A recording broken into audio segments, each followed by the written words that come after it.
ఈ రోజు మనం కాలాన్ని దాటుకుంటూ శిల్పాలను మాటలుగా మార్చుకుని ప్రపంచానికి మైమరపింపజేసిన అద్భుతం ఖజురాహో దేవాలయం కోసం ఇప్పుడు తెలుసుకుందాం.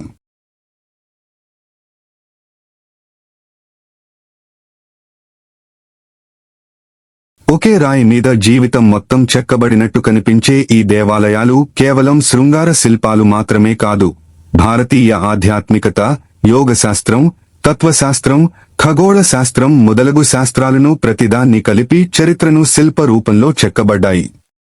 అయితే అవి ఎలా నిర్మించబడ్డాయి, ఎవరు నిర్మించారు, ఎందుకు నిర్మించారు అని ప్రతి విషయమును పూర్తిగా ఖజురాహో కోసము తెలుసుకుందాం. అయితే ఖజురాహో ఎక్కడ ఉంది అని ఆలోచిస్తున్నారా? ఖజురాహో మధ్యప్రదేశ్ రాష్ట్రంలోని ఒక చిన్న గ్రామం. ఇది చందల వంశకాలంలో రాజధానులలో ఒకటి. దేవాలయ సముదాయం మొత్తం 20 చదరపు కిలోమీటర్లలో ఒంటరిగా ప్రకృతితో చుట్టుముట్టబడి ఉంది. ఒకప్పుడు ఇక్కడ 85 దేవాలయాలు ఉండేవి. ఇప్పటికీ పూర్తిగా నిలిచినవి 25 దేవాలయాలు మాత్రమే. అయితే ఈ దేవాలయాలను నిర్మించిన వారు చందెల రాజుల క్రీస్తు శకం 970వ సంవత్సరం నుండి 1070వ సంవత్సరం వరకు సుమారు ఒక 100 సంవత్సరాల పాటు ఈ నిర్మాణం జరిగింది. ప్రతి రాజు ఒక దేవాలయం, ప్రతి దేవాలయం ఒక ఆధ్యాత్మిక సందేశం. చందెల రాజులు తంత్రశాస్త్రం, కళ, సాహిత్యం, యుద్ధకళల్ని ప్రోత్సహించిన వంశం.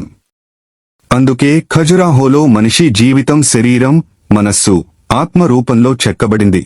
అయితే ఎందుకు నిర్మించారు అంటే అనేక కారణాలు ఉన్నాయి. మానవ జీవితానికి పూర్తి రూపం శృంగారం, భక్తి, ధ్యానం, సంగీతం, నృత్యం, కుటుంబం ఇవన్నీ కలిపితే మానవ జీవితం. అయితే జీవితాన్ని నిషేధించొద్దు, అర్థం చేసుకో అనేది ఇక్కడ శిల్పాలలో ప్రధాన సందేశం. ఇక తంత్రశాస్త్రం అంటే ఇక్కడ శిల్పాలు శరీరం నుండి శివుని దాకా యాత్రను సూచిస్తుంది. తంత్రంలో శృంగారం అంటే శరీరాసక్తి కాదు, ఆత్మపరిణామం దాకా ప్రయాణంను సూచిస్తుంది. దేవాలయంపై బాహ్యంగా శృంగార శిల్పాలు, అంతర్గతంగా శివాలయం ఉండటం, శరీరం బయట, ఆత్మ లోపల అనే తత్వం ఇక్కడ శిల్పాలు ద్వారా మనకు అర్థం అవుతుంది. ఇక్కడ నిర్మించిన శక్తి క్షేత్రం ప్రత్యేక పద్ధతిలో నిర్మించబడి అంతరిక్ష శక్తితో ముడిబడి ఉన్నాయి. ఖజురాహో శిల్పకళ ప్రపంచంలో ఎందుకు ప్రత్యేకం అంటే ఒకే రాయి మీదే వేల రూపాలు, వేల కథలకు సంబంధించిన శిల్పాలు చెక్కబడ్డాయి. దేవాలయం మొత్తం రాయిపై పజిల్లా కూర్చిన శిల్పాలు. ఒక్కో శిల్పం కేవలం అందం కోసం కాదు, అది ఒక కథ చెబుతుంది. ఒక్క దేవాలయం మీద 600కి పైగా జీవన దృశ్యాలు. కంటికి కనిపించే శిల్పాలు నిజంగా శిల్పాలు ముందుకు వచ్చినట్టు, నిలబడినట్టే కనిపిస్తాయి. ఆ రోజులలో ఇంత చక్కటి టెక్నాలజీ ఉపయోగించారు అంటే మన శాస్త్రవేత్తలను మనము ఖచ్చితంగా మెచ్చుకోవాలి. దీనినే ప్రోట్రూడింగ్ స్కల్ప్చర్ టెక్నిక్ అంటారు. అలాగే మ్యూజికల్ స్కల్ప్చర్స్, కళాకారులు చెక్కిన అప్సరసలు, సంగీతకారులు, నర్తకులు అత్యంత సున్నితమైన వివరాలతో చెక్కిన శిల్పాలు మనకు ఆశ్చర్యం కలిగిస్తాయి. అలాగే ఇక్కడ చెక్కిన శృంగార శిల్పాల వెనుక రహస్యం ఏమిటి అంటే వీటి శాతం 10% మాత్రమే. కానీ అవే అత్యంత ప్రాచుర్యం పొందాయి.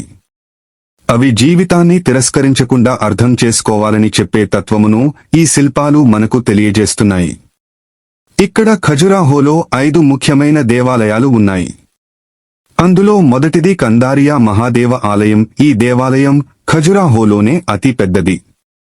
మొత్తం దేవాలయమే ఒక పర్వత శిఖరం లాగా కనిపిస్తుంది. సుమారు 900కు పైగా శిల్పాలు ఉన్నాయి. ఇక్కడి శివలింగం చందెల రాజుల అధికార, ఆధ్యాత్మిక శక్తికి ప్రతీక. ఇక రెండోది లక్ష్మణ దేవాలయం, విష్ణు స్వరూపమైన వైకుంఠ విహారీ విగ్రహం కళాత్మకంగా అత్యంత సమతుల్యత కలిగిన నిర్మాణం. శిల్పాల్లో రామాయణ, మహాభారత యుద్ధ దృశ్యాలు కూడా చెక్కబడ్డాయి. ఇక మూడోది చంద్రగుప్తి దేవాలయం. ఇక్కడ అప్సరసల శిల్పాల స్వర్గం. ప్రతి శిల్పం సంగీతం వినిపించినట్టు ఉంటుంది ఇక్కడ దేవాలయంలో. ఇక నాల్గోది దేవి జగదాంబ దేవాలయం, మాతృశక్తి శ్రీదేవికి అంకితమైనది. ఇక్కడి శిల్పాలు ప్రపంచ ఆర్ట్ మ్యూజియంలలో ప్రత్యేక అధ్యయనం. ఇక ఐదవది విజయ శంకర ఆలయం. ఇక్కడ విష్ణు, శివ, బ్రహ్మ అన్న దేవతల సమ్మేళనం. ఇది భారతీయ శిల్పకళలో అరుదైన ఉదాహరణ. ఖజురాహోలోని శృంగార శిల్పాల అర్థం ఏమిటి అంటే ప్రపంచం వాటిని ఎరోటిక్ టెంపుల్స్ గా వివరించింది. కానీ భారతీయ తత్వం వాటిని ప్రకృతి, పురుష తత్వంగా చూస్తుంది. బాహ్య భాగంలో మాత్రమే శృంగార శిల్పాలు, లోపల దేవాలయములు అతి పవిత్రం. అది జీవన బాహ్య దశలు, ఆత్మకు ప్రవేశంతో సంబంధం లేదని సూచిస్తుంది. కానీ ధర్మ, అర్థ, కామ, మోక్షం 4 పురుషార్థాలు ఇక్కడ శిల్పలులో చెక్కబడ్డాయి. వీటిలో కామ పురుషార్థము కూడా సహజమని చూపిస్తుంది. యోగిక సూత్రం, శరీరం నుండి శివుని దాకా మనసు ఆనందాన్ని అనుభవించినప్పుడు ధ్యానం లోతైనదై శివతత్వాన్ని చేరుకోవచ్చు అనే భావన ఇక్కడ శిల్పాలులో చెక్కబడ్డాయి. అలాగే ఖజురాహోలో శిల్పాలు చెబుతున్న కథలు, అప్సరసలు అద్దం చూస్తున్న దృశ్యం, సైనికులు యుద్ధానికి తయారవుతున్న దృశ్యం, గురువు శిష్యులకు బోధిస్తున్న సన్నివేశం, కుటుంబం, ప్రేమ, ధ్యానం, పూజ, సంగీతం, నృత్యం అన్నీ ఒకే దేవాలయంలో కనిపిస్తాయి. అంటే ఖజురాహోలో ఒకే రాయి మీద జీవితం మొత్తం చెక్కిన చరిత్ర పుస్తకం. ఖజురాహో నిర్మాణ రహస్యాలు పరంగా చూస్తే దేవాలయాలు నిర్మాణ పద్ధతి పూర్ణంగా సరళ రేఖలో లేకుండా వక్రతలతో నిర్మాణం, ఇది అప్పటి ఇంజనీరింగ్ పనితనం యొక్క అద్భుతం. 1000 ఏళ్లుగా ఎలాంటి నష్టం లేకుండా నిలిచి ఉన్న శిల్పాలు. సబ్బురాయి అంటే సాండ్ స్టోన్ ఉపయోగించటం, శిల్పాలు చెక్కడంలో వాటి నిర్మాణ పద్ధతిలో రాళ్ల అమరిక, ఇంటర్ లాక్ చేసే పద్ధతి చూస్తే మనకి చాలా అద్భుతంగా ఉంటుంది. ఖజురాహోలో కొన్ని దేవాలయాలు 600 ఏళ్లుగా అడవిలో కనుమరుగు అయిపోయాయి. 13వ శతాబ్దంలో దాడుల తర్వాత దేవాలయాలు అడవిలో కనుమరుగు అయిపోయాయి. ఆ తర్వాత 1838వ సంవత్సరంలో మళ్లీ అడవిలో కనుమరుగు అయిన దేవాలయాలు కనుగొన్నారు. 1986వ సంవత్సరంలో యునెస్కో వారు ఖజురాహో దేవాలయాలను ప్రపంచ వారసత్వ స్థానంగా ప్రకటించారు.